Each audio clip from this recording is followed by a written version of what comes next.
a certain date and you haven't paid it, then you haven't kept your agreement. So now you start feeling guilty. Add that up. Anything. You promise to read a book or study something or get in touch with somebody or spend some time with somebody, and you couldn't live up to the agreement.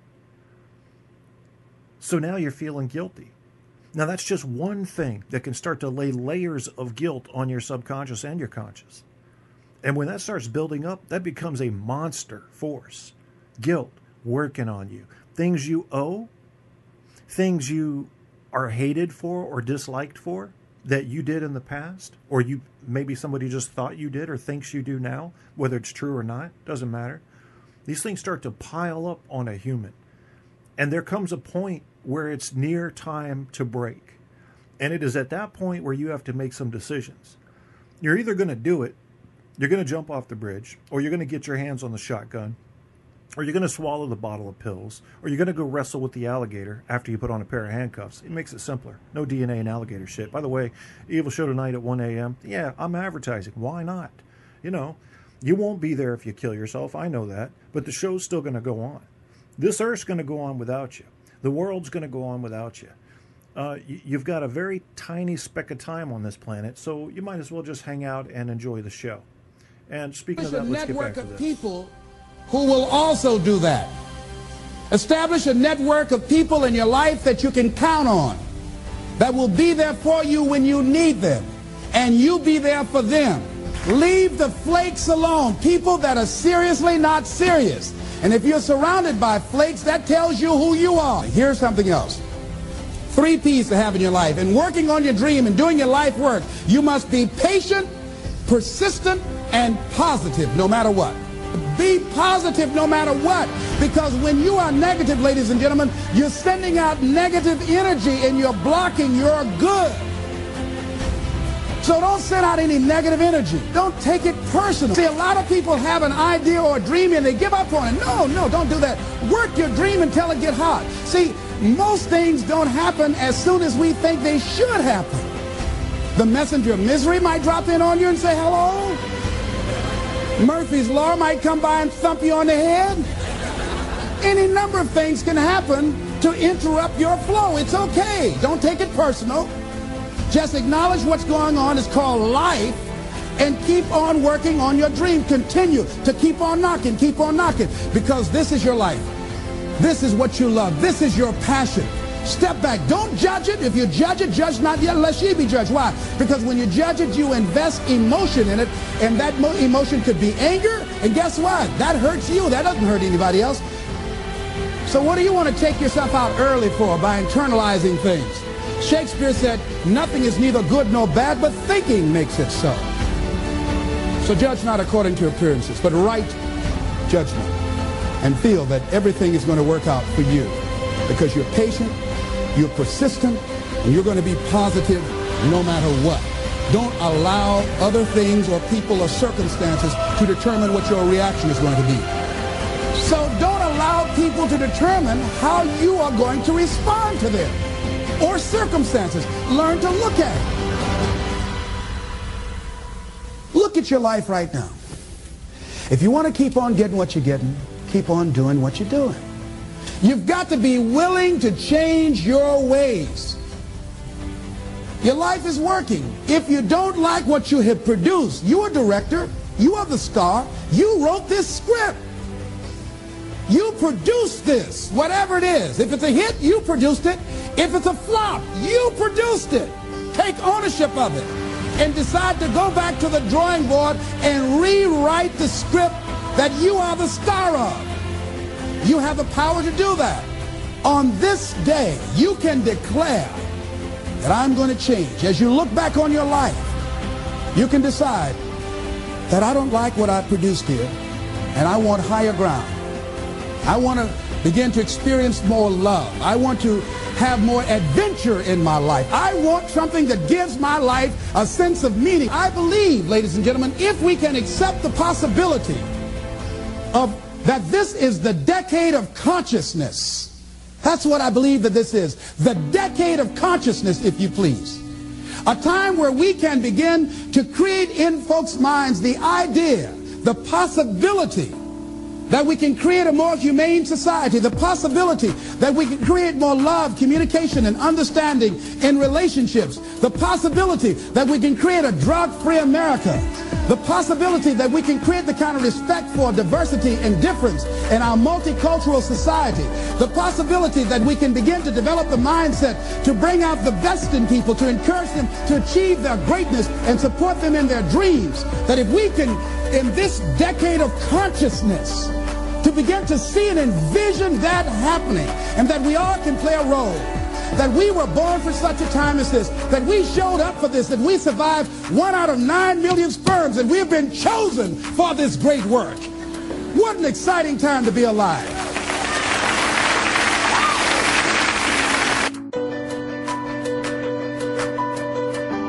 You're listening to Truth on Tap with host Kevin Kierstead.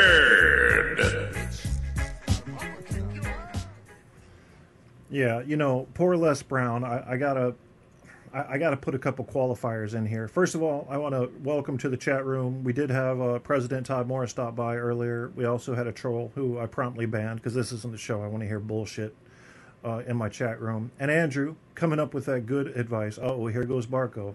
He's probably going to talk about blowing his head off. But Andrew says he's talking about not caring what other people think of you. And he says it may be getting older. I agree with that.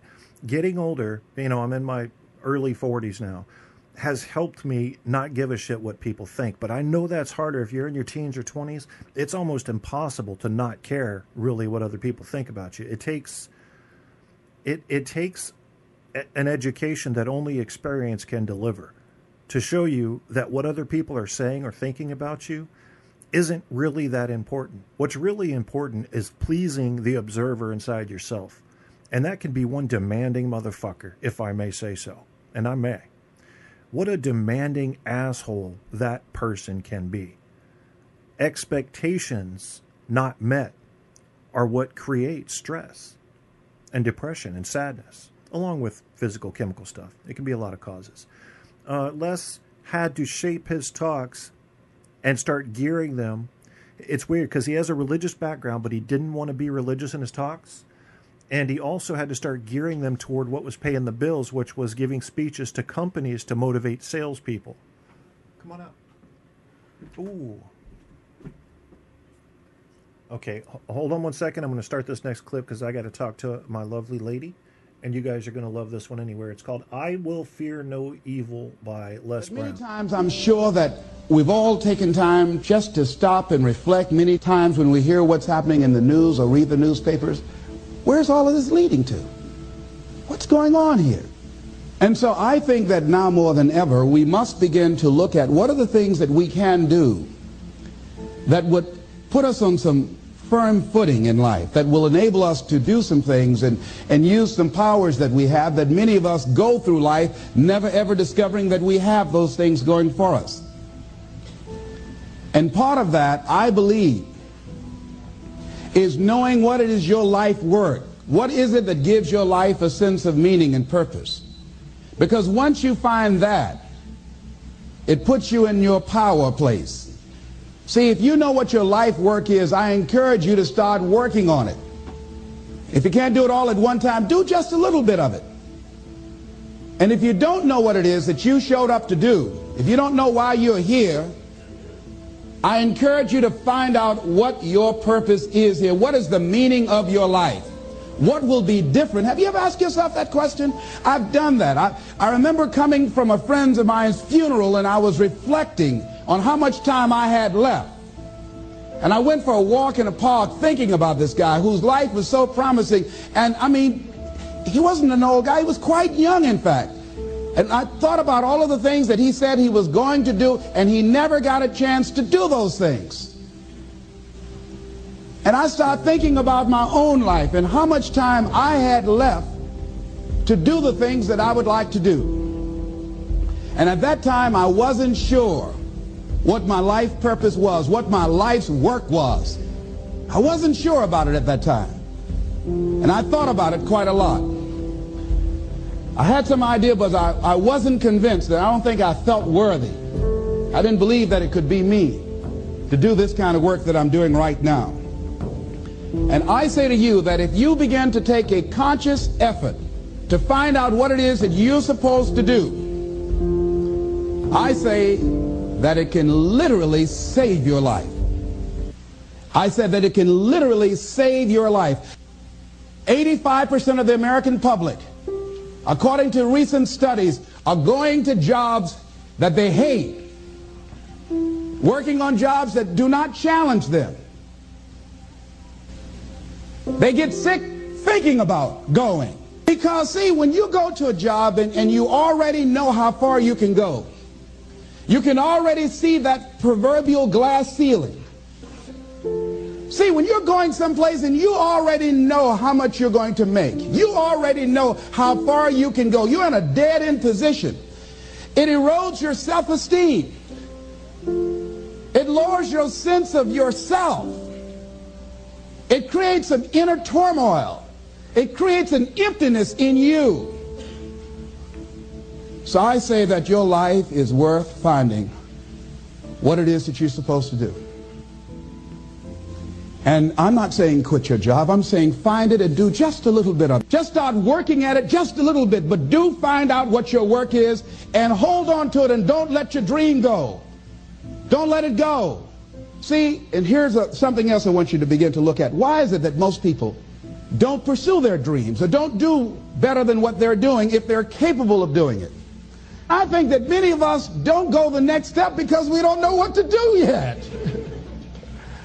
And I say that the reason that we don't even explore the possibility of what to do is because subconsciously we don't believe that it can happen for us, and we don't believe that we deserve it.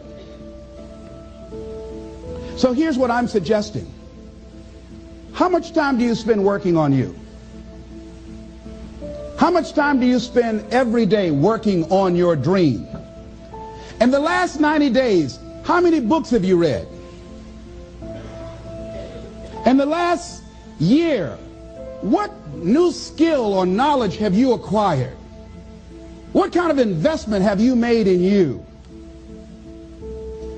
So I'm saying that as you begin to look at where you want to go, if you want to make it today, and things are changing so fast you have to literally run to stand still, I'm saying that you've got to make some conscious effort to begin to work to develop you.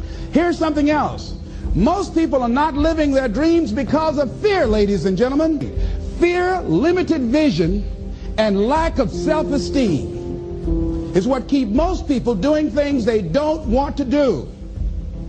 The same reason that people stay in relationships where they're abused or they're unhappy or it's unfulfilling, they can't see themselves beyond that relationship. They can't see themselves enjoying life without that person. They think that this is all that they can do. The same reason that people get stuck at a certain level in life, they can't see things being better for them. And they think that this is it and this is all they deserve. This is all they've ever seen. It's been passed on to them.